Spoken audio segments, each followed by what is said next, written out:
नमस्कार. आत्ता आपण वृक्षवल्ली देवराई रोपवाटिकेमध्ये उभे आहोत. ही जी व्हिडिओमध्ये तुम्ही झाडं पाहताय ही वेगवेगळ्या कोकणातील महावृक्षांची आणि फळझाडांची आहेत. ही आम्ही सगळी झाडं पुढल्या वर्षी तुम्हाला विनामूल्य देऊ. ही पहा, आता छोट्या पिशवीत भरलेली आहेत. काही झाडं आहेत 5x7 मध्ये, तर काही झाडं आहेत 8x13 मध्ये. आता ही मोठी होतील, काही ठिकाणी रुजत घातलेली आहेत. यावर्षी आम्ही तुम्हाला खूप मोठी 13x15 इंच पिशवीमधली झाडं विनामूल्य देणार आहोत. हे समोर दिसत आहेत ही फणसाची झाडं आहेत.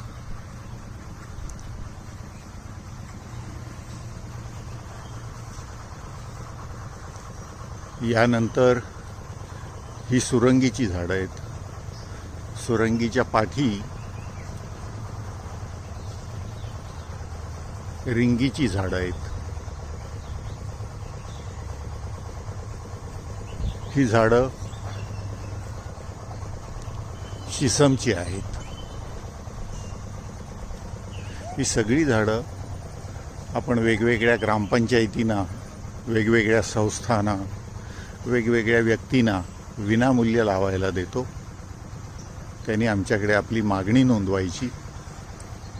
ही जी आता समोर झाडं दिसत आहेत हा महाराष्ट्र वृक्ष ताम्हण आहे. हा वड आहे. या झाडाचं नाव मलाच माहीत नाही आहे. याची 2दा वर्षात पानगळ होते. कुठलं आहे दिसतंय आपट्यासारखं, कांचनसारखं, मांदारसारखं, पण निश्चित कसलं आहे ते काही कळतच नाही आहे. एनिवेज, पण तरीही ही सुद्धा झाडं तुम्हाला आम्ही देणार आहोत. याच्या पाठीमागे तिकडे नीव दिसतोय, अशी निवाचीही काही झाडं आहेत. ही रातांबी किंवा कोकम याची झाडं आहेत. ही बेलाची झाडं आहेत. ही स्पॅथोडिया या जातीची झाडं आहेत. ही चिंचेची झाडं आहेत. मी हेमंत आंबे तुम्हाला आवाहन करतो की ही झाडं तुम्ही न्या.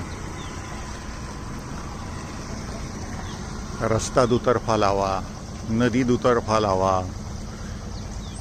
वेगवेगळ्या शासकीय जागा आहेत तिथे लावा, तुमच्या घरीही लावा. जिथे जमेल तिथे लावा.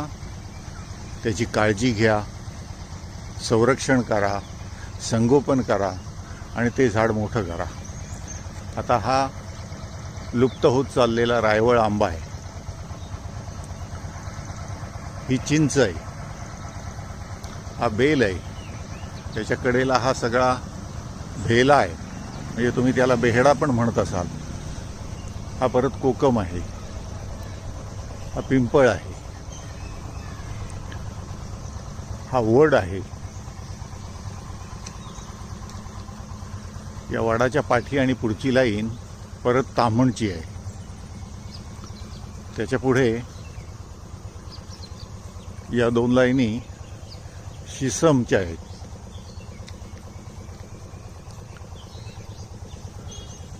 यानंतर ही बकुळीची झाडं आहेत. ही परत फणसाची झाडं, शिसमची झाडं, अशी वेगवेगळी झाडं आहेत. मित्रांनो, या वृक्षवल्ली देवराई नर्सरीमधली सर्व झाडं तुमच्या हस्ते जमिनीत लावण्याची ती स्वतःच वाट बघतायत. आता त्यांना जमिनीत जायचं आहे, खूप मोठं व्हायचं आहे. तुमच्या सहकार्याची अपेक्षा आहे.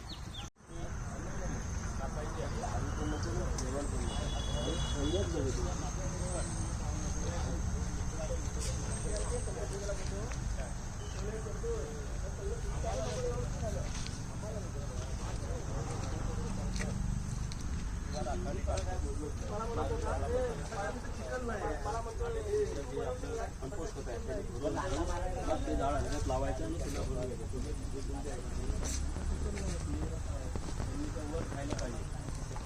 हात गेल्यामुळे पाणी गेल्यामुळे ते कुजून मरत मेली जातात. त्यामुळे त्याची काळजी आपण सर्वांनी घ्यायची आहे.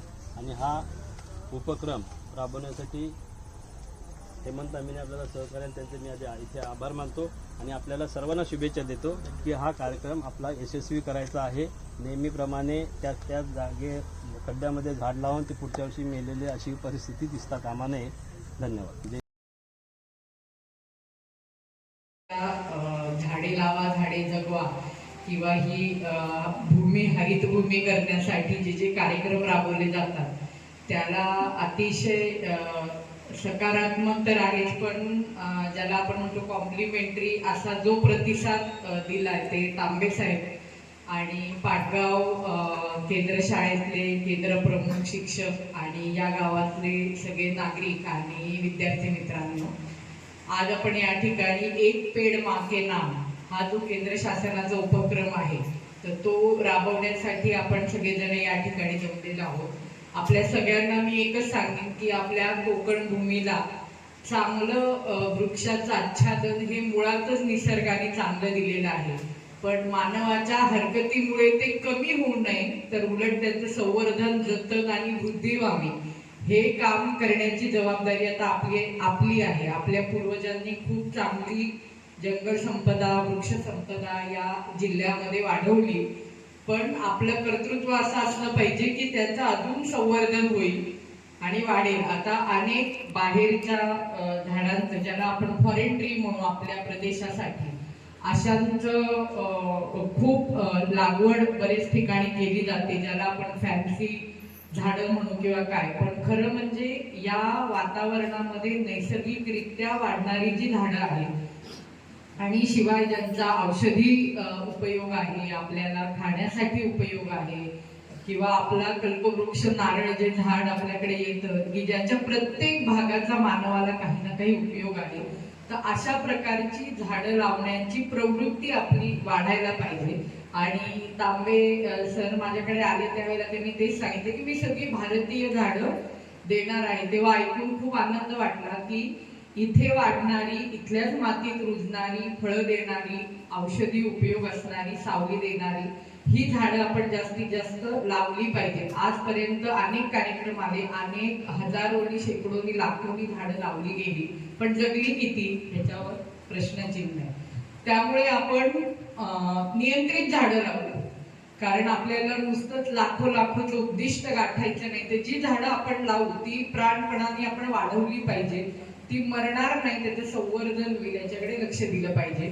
आणि त्याच्यासाठी तुम्ही जे भारताचे भावी नागरिक आहेत त्यांची निवड केली की तुमचं नाव तुम्ही झाडावर लावायचे, घरी जाऊन आई बरोबर हे झाड लावायचं, आपण स्वतः एका साध्या कागदावर छान तुम्हाला आवडेल तसं झाडाचं चित्र काढायचं आणि हे कोणतं झाड आहे त्याचं नाव आणि तुमचं आणि आईचं नाव असं लिहायचं, साध्या पुठ्ठ्यावर तो कागद चिकटवायचा आणि पावसाळ्याच्या नंतर म्हणजे तो ओला म्हणून खराब होणे म्हणून तुम्ही जे झाड लावलेलं आहे जे तुम्ही जगवणार आहात ना, पुढच्या वर्षी परत जर विचारलं तर आहे माझं झाड केवढं वाढलंय, तुम्ही छानपैकी आता त्याची उंची किती आहे, किती वाढली, त्याला फुलं आली का, फळं आली का, त्याची पानं कधी जडली, या सगळ्याच्या नोंदी सुद्धा ठेवू शकता. तर किंवा त्या झाडाचं सायंटिफिक नाव काय आहे हे शोधून काढू शकता. तर असं तुम्ही या निमित्ताने परिसर अभ्यास सुद्धा तुमचा होईल, मजा म्हणून ना, परीक्षेसाठी नाही, मजा म्हणून परिसर अभ्यास सुद्धा या दृष्टीने होईल. माझ्याकडे हे झाड आहे, माझ्या मैत्रिणीकडे ते आहे, मित्राकडे अमुक आहे, माझा भाऊ आहे अशा त्यांनी हे झाड लावलंय, अशा पद्धतीची माहिती सुद्धा तुम्ही ठेवू शकता. तर तुम्ही सगळेजण हे कराल. अभ्यासात तर तुम्ही छान आहात संगमेश्वर तालुक्यात, आणि या शाळेमधली जी प्रगती आहे ती सरांनी आता सांगितली, ते जेवढे 5वीतले विद्यार्थी आहेत ते सगळे स्कॉलरशिपला बसतील यावर्षी.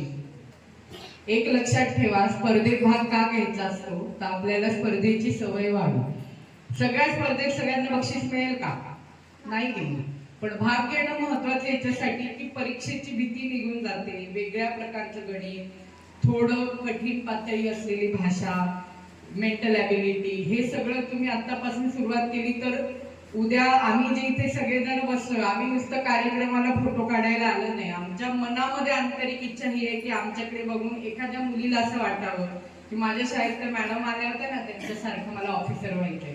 आणि असं जर मला, मी जेव्हा रिटायर होईल तोपर्यंत तुम्ही मोठं व्हाल, आणि असं जर मला कोणी सांगितलं ना तर ती माझ्या कामाची खरी पावती असेल असं मी मानेन. तर अशा पद्धतीच्या अपेक्षा आहेत. आता आपण छानपैकी झाडं लावूया आणि ती झाडं तुम्ही सगळे जगवणार आहात, आपण शपथ पण घेणार आहोत तशी. आणि 5वी ते किती मुलं आहेत? हा, बरीच आहे. सगळेजण स्कॉलरशिपचा क्लास सुरू झालाय? किती वाजता येतात क्लास करायला? 9:30 येतात ना रोज? आणि छान जमेल तुम्हाला, सराव केला तर तुम्ही सगळेजण क्वालिफाय होऊ शकता. हा, तर तसं एकदम जिद्दीने अभ्यास करायचा. तुम्हाला सगळ्यांना माझ्याकडून खूप खूप शुभेच्छा. फक्त 5वीतल्याच नाही तर 1ली ते 7वी पर्यंत आहे शाळा. 1ली ते 7वीतल्या सगळ्या विद्यार्थ्यांना माझ्या खूप खूप शुभेच्छा. All the best.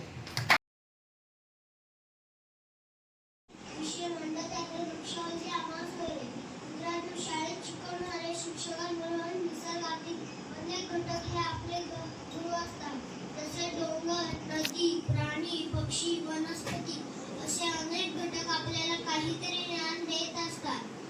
या सर्वात महत्त्वाचा घटक म्हणजे झाडे. झाडांमुळे आपल्या पर्यावरणाचे संवर्धन राखले जाते. म्हणून आपण वेळेत झाडांचे महत्त्व ओळखले पाहिजे व त्याचे संवर्धन केले पाहिजे. मित्रांनो, शेकडो वर्षांपूर्वी साधू संतांना वृक्षाचे महत्त्व पटले होते. संत तुकाराम महाराज आपल्या अभंगात लिहितात, वृक्षावली आम्हा सोयरे, पंचरे पक्षी विसूस अरे आळवी. मित्रांनो, शेकडो वर्षांपूर्वी साधू संतांना वृक्षाचे महत्त्व पटले होते, तर या वैज्ञानिक युगात बुद्धिमान मानवाला का कळत नाही? मित्रांनो, उठा, जागे व्हा, येणारे संकट ओळखा, नाहीतर एक दिवस असा येईल की आपली मानवजात नष्ट होईल. आपल्या भविष्यासाठी आपण झाडे लावलीच पाहिजे, पण नुसती झाडे लावून उपयोग नाही, तर त्याचे संवर्धनही केले पाहिजे. म्हणून एकतरी झाड लावणार का? माझ्यासाठी, तुमच्यासाठी, येणाऱ्या भावी पिढीसाठी, मानवजात अस्तित्वासाठी. शेवटी एकच सांगतो, सेव्ह प्लॅन्ट, सेव्ह अर्थ, save life, save water, save our environment.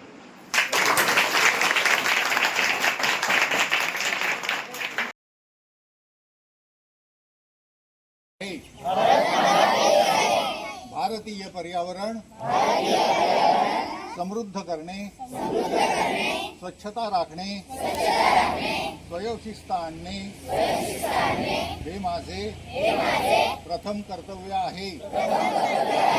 मी समृद्ध पर्यावरणासाठी भारतीय डेरेदार वृक्षांची झाडे लावून जगवण्यासाठी आवश्यक ते सर्व करीन. वृक्ष संवर्धन, पर्यावरण रक्षण, जलसंधारण, मृदा संधारण यांचे ज्ञान मी स्वतः मिळवून माझ्या दैनंदिन आयुष्यात त्याचा वापर करीन. मी आणि माझे कुटुंब स्वच्छतेचा अंगीकार करू. मी माझे घर आणि परिसर स्वच्छ ठेवीन. ओल्या सुक्या कचऱ्याचा सेंद्रिय खत निर्मितीसाठी वापर करीन व सुका कचरा स्वच्छता राबवणाऱ्या संस्थेकडे दररोज देईन. माझ्या घरातील शौचालय आणि माझ्या शाळेतील प्रसाधनगृहे आम्ही विद्यार्थी दररोज साफ करू. मी सार्वजनिक प्रसाधनगृहांचा वापर योग्य रीतीने करीन. मी स्वच्छतेबाबत माझे मित्रमैत्रिणी, नातेवाईक, हितचिंतक यांना सजग करीन. माझ्या घरातील कचरा मी नदी, नाले, गटारे यात टाकणार नाही. मी सर्व प्रकारच्या कार्यक्रमांसाठी वेळेचे बंधन पाळीन. रस्त्याने चालताना उजव्या बाजूने चालेन. मी कधीही कुठेही थुंकणार नाही. कोणतेही व्यसन लावून घेणार नाही. मला मिळालेलं काम निष्ठेने आणि प्रामाणिकपणे करीन. मी सर्व श्रमाच्या कामांना किंमत देईन. मी पर्यावरण संरक्षणाची शपथ घेतो. जय हिंद.